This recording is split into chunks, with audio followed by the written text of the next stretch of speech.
in creating purpose, prosperity, and joy. I have a mission, and you know this, to reach 300 million people. And what in the world does it mean to do that? Like, reach. I'm not going to travel around and touch 300 million people. I don't know. Can you even do that? I guess you can, but I can't do that. Or at least it's not in my plan to do it physically. Although I do travel a lot, and I have a lot of travel planned for this year. But when I say reach, I mean, come into the consciousness of.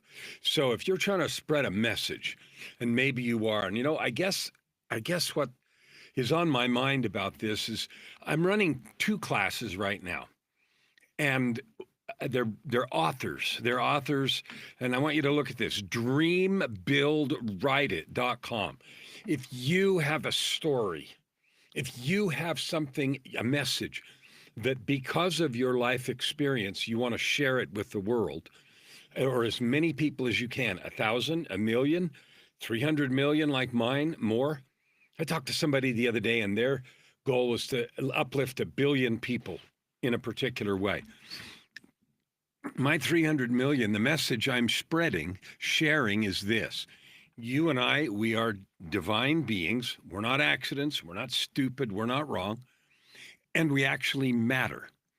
And I don't care what has come before, you matter now. And if you want to do something with that, you can.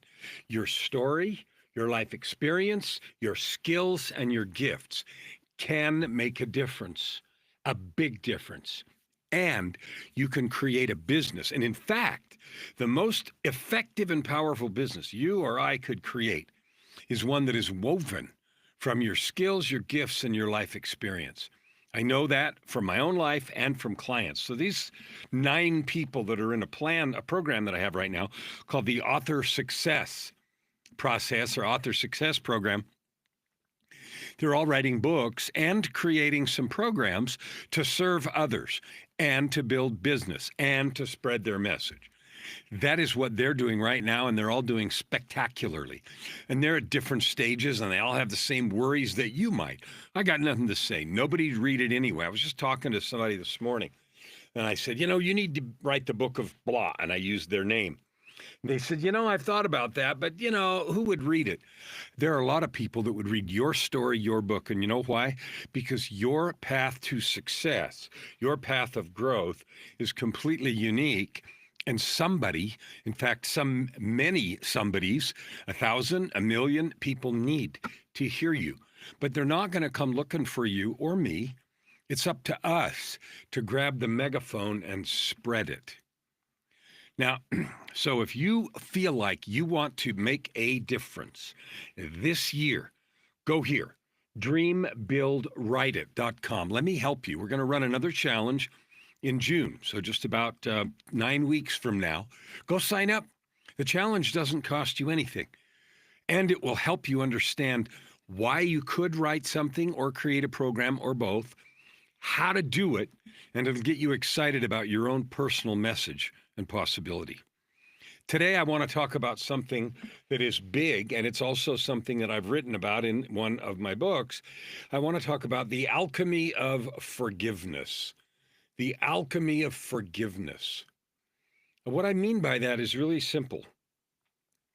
Alchemy is a word, it's an old word, right? It is a mixture of science and magic. And in the Middle Ages, the alchemists, besides being the pharmacists and some other things, they also spent a lot of time on the idea that you could somehow transmute lead into gold or base metals into really valuable stuff. And I don't know, like if you read Paulo Coelho's book, The Alchemist, it talks about that.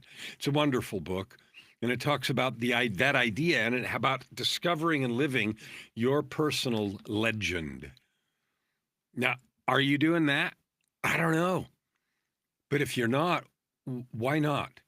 What is it that's keeping you today from living your personal legend? That's something to think about, something to ask yourself about. It's something I am doing. I have grown into that place. And my discovery is it's the happiest I've ever been in my life by a mile. Living the purpose you came here to do, the purpose you were given and agreed to before you came. And one of the things that I've discovered that was keeping me stuck from living my personal legend, to use Paulo Coelho's words, or my ultimate life, if you use my words. And that is forgiveness. And forgiveness is not simple. It is simple. Let me rephrase this. Not easy, but it is simple. And I'm going to tell you a definition. It's not weakness. It's not capitulating. It's not giving up. It's not ignoring. It's not pretending away stuff. It's none of that. It is ultimate freedom. I want you to think about that. Forgiveness is ultimate freedom. Absolute and complete ultimate freedom. Here's why. Things happen to us yesterday, day before, a year ago, 10 years ago, when we were kids, whatever it is.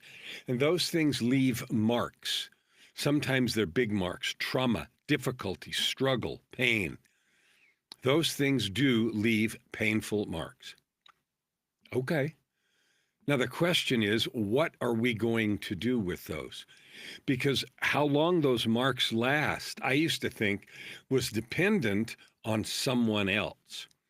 In other words, marks that were left on me through childhood trauma, I thought they would stay until the person or persons who inflicted them somehow apologized and made it better. Well, you know that's not true. How many times have you apologized to someone for something you may have said or done? They won't accept it, and they rebuff you, or even yell at you, or say bad things, or ignore you. So if that were true, then that would be magic, but it's not true. Someone else's behavior doesn't decide when I am free or liberated through forgiveness. Now, forgiveness has two big pieces. We're forgiving others or forgiving ourselves. Forgiving others is the idea that someone did or said something on purpose or accidentally, and, they hurt us in some way. We're carrying a scar, an energetic wound, or maybe a physical wound. Are we required to carry that forever? No. No, you're not. Forgiveness, when I say it is the ultimate freedom, it is a process and ultimately a choice to eliminate the power of past events. In other words, I decide that events from the past no longer have power in the present. I free myself from that. Now, if some trauma has happened to you, okay, so you touch a stove and you burn your hand, that's sort of an automatic reaction. If you can tell, Joy and I have done a lot of rescue animals over the years, and you can tell an animal that's been intimidated or hurt in some way, because when you move in even the slightest sudden way near them, they recoil. And so you can tell that they've had some kind of trauma. And you don't know what it was, but you can see, because their reaction is that. That kind of thing happens to all of us. You might have an emotional recoil. People have an aversion to getting close or being intimate or sharing their soul because they've been burned to death, emotionally in different circumstances. Or maybe you suffered some kind of mistreatment or abuse growing up, or emotional, physical, sexual, otherwise. And so that is a normal thing. And then the question is, am I doomed to be scarred forever? And the answer is no. In my own journey, I wrote a book called Forgiveness because it was the process I used to completely free myself from any power of past events, both my own mistakes and the mistakes of others. And I use the word mistakes to include things people did even on purpose. Cruelty, unkindness was still a mistake. It may have been an intentional, vicious mistake, but it was still a mistake. And maybe they don't even view it that way. Maybe they say, and I do it again. You and I don't have to stay trapped to that. So the purpose of this video is to do two things. One is to boldly and clearly state forgiveness is yours and yours alone to do. Someone can apologize and you can still hate them, and then it still has power. Someone can refuse to apologize and you can forgive them, and it no longer has power. And what for me was most important was my own failings and mistakes, which were legion. And they held me hostage for decades until I learned to allow them to do what I could, change who I was being, and then choose to add good to the world and let it go. That's all that we can do. Like many, especially the serious mistakes, we can't actually fix them. So the choice is you suffer forever or you forgive. And forgiveness, there's lots of ways to define it, but I use 3 steps. Number 1, do what you can to fix it. And in every circumstance, that's different. But do what you can. Second, and most importantly, is change who you are. Because whoever you were that did the thing, carelessly or intentionally, you were a certain kind of person with a certain set of attitudes and beliefs. If you change that and you're no longer that person, then you have done what you can, fix what you can, change who you are, and then go about adding good to the world, being kind, being loving, lifting, blessing, serving, all that you can. After that, you're done. There's nothing more you can do. Fix what you can, change who you are, and add good to the world. And, you can take issue with that, but I can promise you one thing. If you do that, you can drop the burden. You can drop the burden in the present. And I no longer carry burdens for things that were done to me or that I did, because I have done everything I can, fixed what I can. I've completely changed who I am and how I conduct my life. And I spend every day, every waking moment doing what I can to serve and bless others. I do it joyfully and fun. And so since that's possible, why would you hold on to past grievances? Some people get married to their old stories and they want to keep them because they use them as excuses and reasons.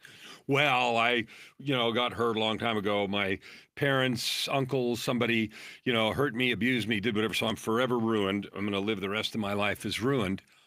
Why would I do that? Or why would you do that? I did for a long time, by the way. So I'll just say that until I realized that is not true. And if you have a story in your mind that is true, that somehow you're damaged forever, it's not so. I'd love to chat with you about it. Grab that book, Forgiveness, A Journey of Courage to a Place of Freedom and Power. Read it through and then let's talk. Because eliminating the power of the past on you in the present, for me at least, was a wild key of liberation. And it also provided purpose. Another way to think about it is letting go of blame of anybody, somebody else or yourself. That's reclaiming power, because as long as I'm carrying the wet, heavy blanket of blame, anger at someone else, or shame for myself, I can't show up powerfully in life. And neither can you. So why would we be content to show up half-baked when full power is available? Full power, Captain, that kind of thing. Why would we show up half-baked? Well, given a choice, we wouldn't. The thing is, we have a choice. We have a choice.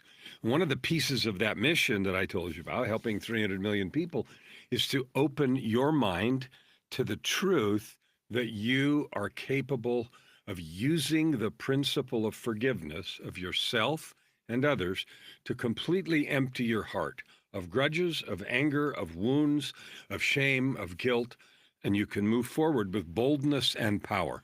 Now, I'm never talking about pretending mistakes away, anyone else's or yours. Forgiveness doesn't mean putting yourself in harm's way.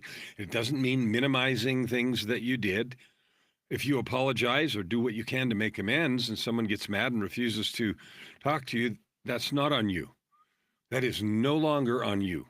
Every one of us has to go through our own journey, and people will change when they're ready. Okay, let me use an example. Let's say something was done to me as I was growing up. It's a true thing. The details don't matter. That was done. If I choose to forgive and no longer be burdened by that, I'm free. Whether someone apologizes or changes who they are or not doesn't matter. I keep myself safe. I eliminate blame and guilt and anger, and I am free to love and serve. On the other hand, I've made plenty of mistakes, and I've written about lots of them in books and things that I did that I wouldn't do again, but I've learned from. I have done everything I can to fix to the extent that's possible. And you got to remember, when you hurt someone's feelings or you betray their trust or you don't show up powerfully as either a partner or a parent or something, most of that you can never actually fix. No matter how much you apologize, it's not fixable because the damage is done, the pain is there, the hurt is there, the betrayal is there, etc. And those wounds are on all of us have, and we can only heal our own. And the secret, what I've learned is from a place of being healed, I am way more able to be of service for others, which is what I do as a coach and an author and a songwriter and a singer, and all the things that I'm doing now is to be of service to others. But I'm not very effective doing that if I do it from a place of pain and wounding. So that forgiveness is so important. For me, the most difficult part was forgiving myself because I was so convinced that the mistakes I'd made were forever, and that if I ever had any hope of being okay, I had to do something so that anyone I had hurt effusively said, "Oh, I'm okay now, I forgive you." And that rarely happens, if ever. And if it does, it's their own work and growth, not mine. So I implore you to alchemy, the science and the magic. There's science principles, neuroplasticity, and all those kinds of things. And there's some spiritual magic, which only comes when we develop our connection to our true divine origin. All those reasons and more are the reason that I wrote the book Forgiveness, which chronicles and discusses my journey and tools and methods to accomplish that wonderful state of being. I love you. I believe in you. If this speaks to you, I'd love to talk to you. If you have a message to share, get a hold of me. I have a couple of powerful platforms for you to reach millions if that speaks to you. We'll see you tomorrow.